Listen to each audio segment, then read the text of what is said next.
Irāna nosauca pamiera vienošanos par pilnīgu Amerikas Savienoto Valstu sakāvi. Donalds Trumps draud izjaukt sarunas un atgriezties pie kara, ja par Ormuzas šaurumu šķērsošanu patiešām iekasēs maksu. Marko Rubio devās tūrē pa Persijas līča monarhijām, lai pārliecinātu tās, ka darījums ar Irānu tomēr ir patiesa Amerikas Savienoto Valstu uzvara. Tikmēr Izraels premjerministrs Benjamins Netanjahu šokēja pilnīgi visus ar savu atzīšanos par to, kā sākās karš pret Irānu. Viņš paziņoja, ka vienkārši nostādīja Donaldu Trumpu fakta priekšā, un tas bez ierunām piekrita atbalstīt Izraēlu karā. Tajā pašā laikā Izraēlas aizsardzības ministrs Israels Kats tieši paziņoja, ka Izraēla neizvedīs savu karaspēku no Libānas, pat ja to prasīs Amerikas Savienotās Valstis. Lai gan tas ir viens no Trumpa miera vienošanās ar Irānu nosacījumiem. Rezultātā Donalda Trumpa sabiedrotie Persijas līcī baidās, ka viņa vienošanās ar Irānu kļūs par katastrofālu pagrieziena punktu. Un tagad Marko Rubio mēģina pārliecināt monarhijas, ka viss tiek kontrolēts. Lai gan Katara, Saudārābija, Bahreina, Kuveita, Apvienotie Arābu Emirāti lieliski redz, kā Irāna ved sarunas ar Omānu. Par to, kā viņi kopā atkal slēgs Ormuza šaurumu un iekasēs naudu par katra kuģa cauribraukšanu. Un, lai gan Donalds Trumps apgalvo, ka tā nekad nenotiks, Irāna gatavo mehānismu šī plāna īstenošanai. Bet Persijas līča valstis vairs netic ASV aizsardzībai, jo Irāna ir saglabājusi gan savu raķešu programmu, gan visus savus atbalstītos grupējumus. Turklāt tā vēl saņem sankciju atcelšanu un visu aktīvu atbrīvošanu. Mani sauc Aleksejs Pečijs. Apspriedīsim to visu kopā, izanalizēsim, visu saliksim pa plauktiņiem. Bet pirms sākam, lūdzu abonējiet kanālu, nospiediet zvaniņu un uzrakstiet savu komentāru zem šī video.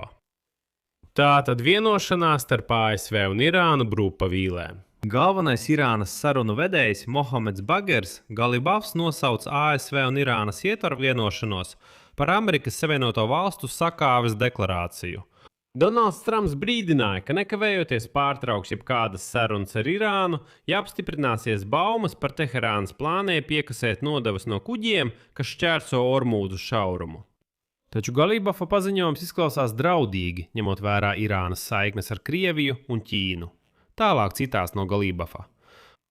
Islāmabādas vienošanās starp Irānu un ASV nebija spiediena un piespiešanas rezultāts, bet gan drosmīgās Irānas tautas pretestības un spēka sekas. Laiks, kad neatkarīgām nācijām tika uzspiesta sveša griba, ir beidzies. Viņa paziņojums izskanēja laikā, kad turpinās tehniskās konsultācijas 60 dienu vienošanās ietvaros. Irānas un Amerikas sarunu vedēji joprojām atšķiras viedokļos par galvenajiem neatrisinātajiem jautājumiem, galvenokārt par Ormuza šaurumu nākotni un kodolinspekciju režīmu Irānā. Lai gan atgādināšu, pirms Donalda Trumpa kara pret Irānu jautājums par Ormuza šaurumu vispār nepastāvēja. Tā vienkārši nebija. Ormuza šaurums bija atvērts un pat netika apspriests jautājums, vai tur būs nodevas vai nebūs. ASV prezidents Donalds Trumps neklusēja. Un atbildot uz Galibafa paziņojumu, viņš paziņoja, ka Teherāna ir apliecinājusi Vašingtonai, ka kuģiem, kas šķērso Ormuza šaurumu, nebūs nekādu ierobežojumu. Turpmāk, citēju, nekādu nodevu, nekādu apdrošināšanas maksājumu un nekādu citu iekasējumu, jebkāda veida. Brīdinu. Viņš paziņoja, ka, ja tas izrādīsies nepatiesi, sarunas tiks nekavējoties pārtrauktas. Trumps arī teica, ka atbrīvotie Irānas aktīvi tiks izlietoti uzmanību tikai pārtikas importam no Amerikas Savienotajām Valstīm. Tālāk citēja Trumpu. Līdzekļi un vai sankcijas, kuras ASV finanšu ministrija atduķēs, tiks izmantot tikai pārtikas un medikamentu iegādei.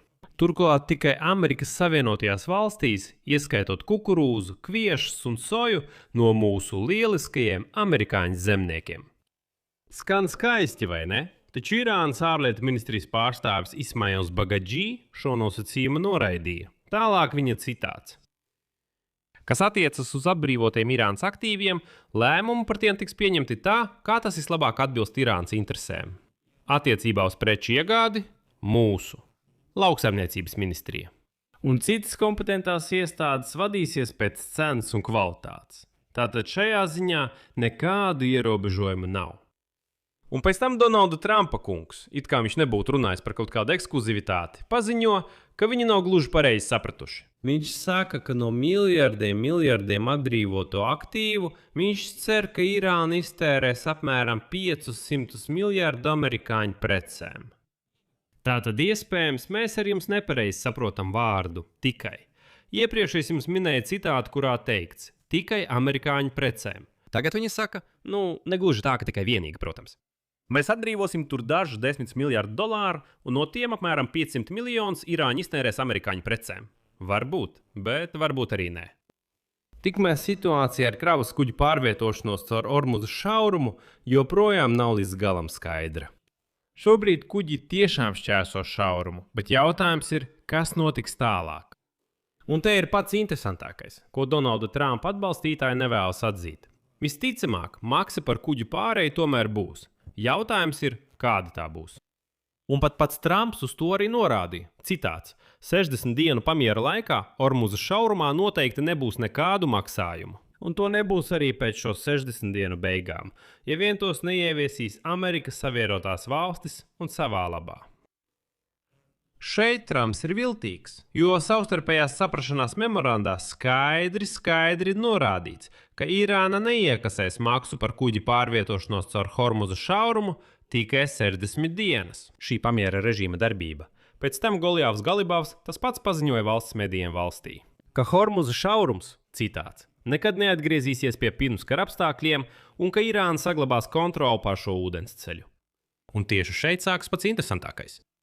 Irāna un Omāna publicēja kopīgu paziņojumu, kurā teikts, ka tās strādā pie vienošanās par kopīgu Hormuza šaurumu pārvaldību, kā arī par, citēju, šajā sakarā sniegtajiem pakalpojumiem un ar tiem saistītajām izmaksām atbilstoši starptautiskiem standartiem. Būtība ir tāda, ka Irāna un Omāna pirmo reizi publiski paziņoja par savu suverenitāti pār teritoriālajiem ūdeņiem Hormuza šaurumā. Un viņi norāda, ka tā kā šis šaurums pieder šīm divām valstīm, tieši viņi tagad lems, kas ar šo šaurumu notiks tālāk, cik maksā caurbraukšana un tā tālāk. Ir acīm redzams, ka šādi nosacījumi ļoti satrauc Persijas līča valstis. Un uz šī fona Amerikas Savienoto Valstu valsts sekretārs Marko Rubio devās tūrē pa Persijas līča monarhijām, lai pārliecinātu viņus, ka viss ir kontrolē. Un ka viņi patiešām arī turpmāk varēs viegli pārdot savu naftu un gāzi. Uzstājoties Abu Dabī, Rubio paziņoja, citēju: tas ir starptautisks jūras ceļš. Nevienai valstī nav atļauts iekasēt nodevas vai maksas par starptautisku ūdensceļu. Kas attiecas uz kodolprogrammu, starp citu, tad arī šeit nav pilnīgi nekāda progresa. Trumps paziņoja, ka Irāna pilnībā piekritus kodola inspekcijām. Irāna kodolu. Bet Irānas ārlietu ministra vietnieks Kazems Garibabadī to kategoriski noliedza. Un tālāk viņa citāts: nav nekādu plānu par piekļuvu objektiem, kas tika pakļaut uzbrukumiem vai kodolmateriāliem. Šie jautājumi tiks izskatīti tikai galīgās vienošanās ietvaros un atkarībā no konkrētām otras puses, proti Amerikas Savienoto Valstu darbībām, pilnīgai visu sankciju atcelšanai. Tātad saprotat, Irāna skaidri izvirza nosacījumus. Viņa saka: Donaldu Trump, tu taču sāki šo karu, lai mums nebūtu kodolprogrammas. Lūk, mēs šo jautājumu apspriedīsim vēlāk. Ne tagad. Noteikti ne tagad. Vispirms atcel visas sankcijas, izveido, kā tu jau apsolīji, investīciju fondu 300 miljardu dolāru apmērā, atbrīvo visus aktīvus, un tad mēs ar tevi parunāsim par to, kas notiks tālāk ar kodolprogrammu. Turpinās karš starp Izraēlu un Libānas kustību Hizballah. Irānas sabiedrotie arī joprojām ir viena no neatrisinātajām problēmām. Teherāna uzstāja, ka uguns pārtraukšana Libānā ir galvenais nosacījums galīgā vienošanās panākšanai ar ASV. Savukārt pašreizējā ietvera vienošanās aptver, kā tur ir rakstīts, visus frontus, tostarp Libānu. Izraēla, kas nepiedalījās vienošanās noslēgšanā, noraida šādu interpretāciju un saka: klausieties, ASV un Irānas karš ir jūsu lieta. Izraēlas un Libānas karš ir mūsu lieta. Lūdzu, nejauciet šīs divas lietas kopā. Izraēlas ārlietu ministrs Gideons Sārs, uzstājoties trešdien starptautiskā konferencē Televivā, paziņoja, ka kopš marta Hizballah ir izšāvusi uz Izraēlu vairāk nekā 7000 raķešu šāviņu un bezpilota lidaparātu. Tāpēc Izraēla negrasās ar to samierināties. Izraēlas aizsardzības ministrs Izraels Kats paziņoja, ka viņa valsts neplāno pamest drošības zonu Libānas dienvidos, neskatoties uz iespējamām prasībām no ASV vai citiem starptautiskajiem partneriem. Viņš tieši pateica: klausieties, mums ir vienalga par kaut kādām Trumpa vienošanām. Mēs neplānojam izvest Izraēlas karaspēku no Libānas dienvidiem, lai arī ko tur neprasītu Donalds Trumps, lai arī cik ļoti viņš stampātu kāju. Kāds uzstāja, ka drošības zona, kas izveidota Libānas dienvidos, ir kritiski svarīga valsts drošības nodrošināšanai. Izraels, un viņš saka, ka neviens to nemaz negrasās mainīt.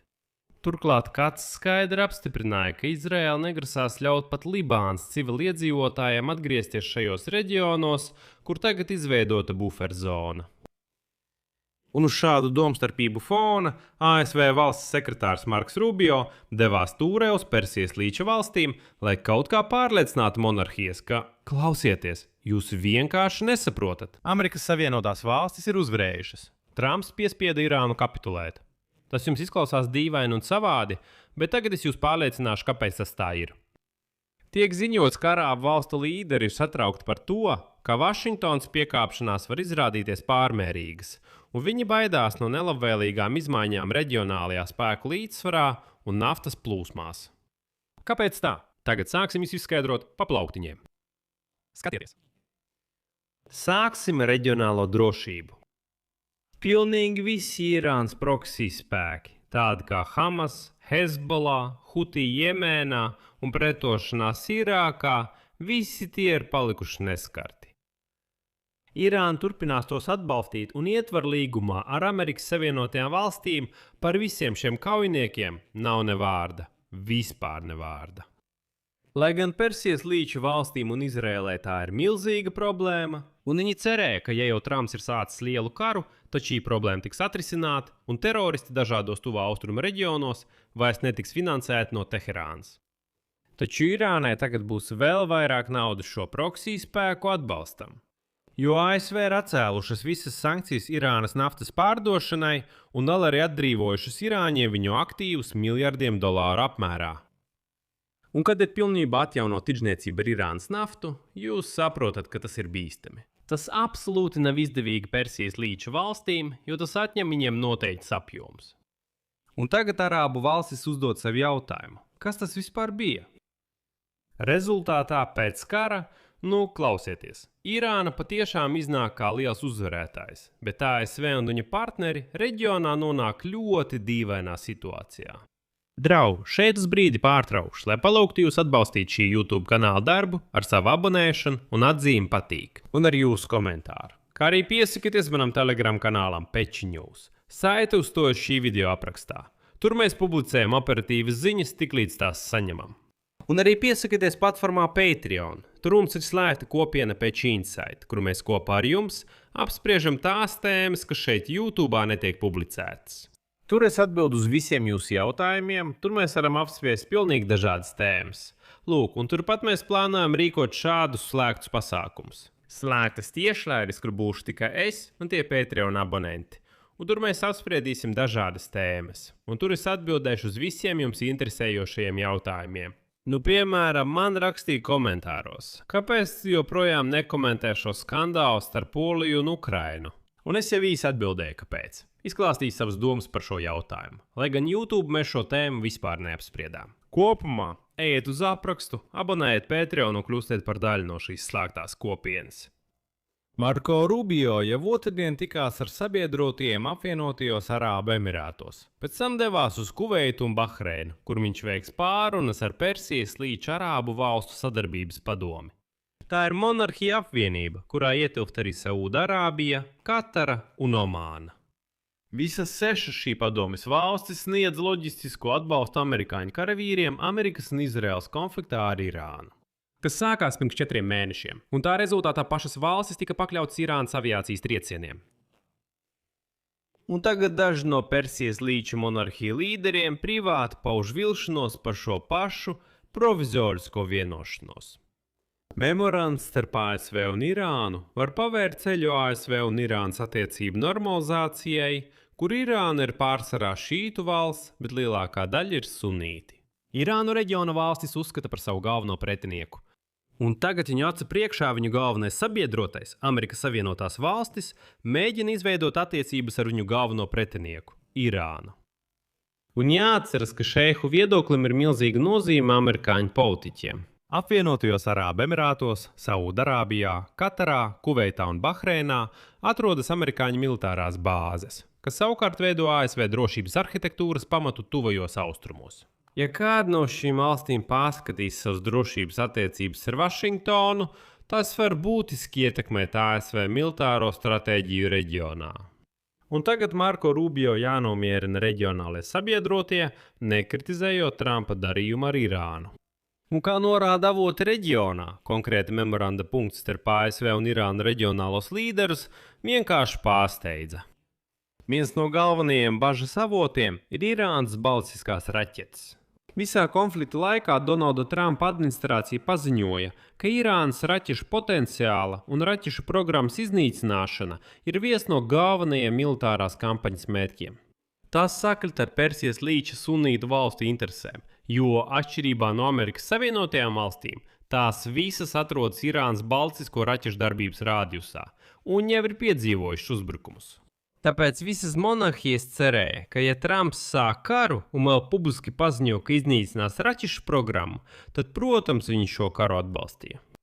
Tomēr šajā memorandā šī tēma vispār netiek pieminēta, un pats Donalds Trumps teica, ka atņemt Teherānai šādus ieročus būtu netaisnīgi. Viņš paziņoja, paklausieties, ja piemēram Saudarābijai ir raķetes, tad kā gan viņš varētu pieļaut, ka Irānai tādu raķešu nav? Viņš saka, ka nē, tā tas nestrādā. Jautājums. Tad kāpēc tu vispār atvēri muti un runāji par to, ka iznīcināsim jau raķešu potenciālu? Bet droši vien nevajadzēja izteikt šādas paziņojumus Donalda Trumpa. AM. Dokuments. Saprašanās memorands, atgādinu, arī paredz Irānas Islāma Republikas atjaunošanas fonda izveidi $300 miljārdu apmērā, kas rada bažas kaimiņu valstīs. Pēc viņu domām, pateicoties šiem ieguldījumiem, Irāna var palielināt, jūs zināt ko, protams, militāro potenciālu un pastiprināt tādu grupējumu kā Hizballah atbalstu, kas destabilizē reģionu. Iedomājieties, viņiem vienkārši plūdīs naudas straumes. Bet viņi tos neieguldīs infrastruktūrā, piemēram. Neieguldīs, to ir parādījusi vēsture. 47 gadus viņi nav ieguldījuši ne centa savā infrastruktūrā, kas nodrošina iedzīvotājus ar dzeramo ūdeni. Viņiem ir problēmas ar elektrību. Un viņi nav ieguldījuši naudu tajā. Viņi ieguldīja naudu raķetēs. Un kāpēc gan Trumps domā, ka tagad viņi rīkosies citādi?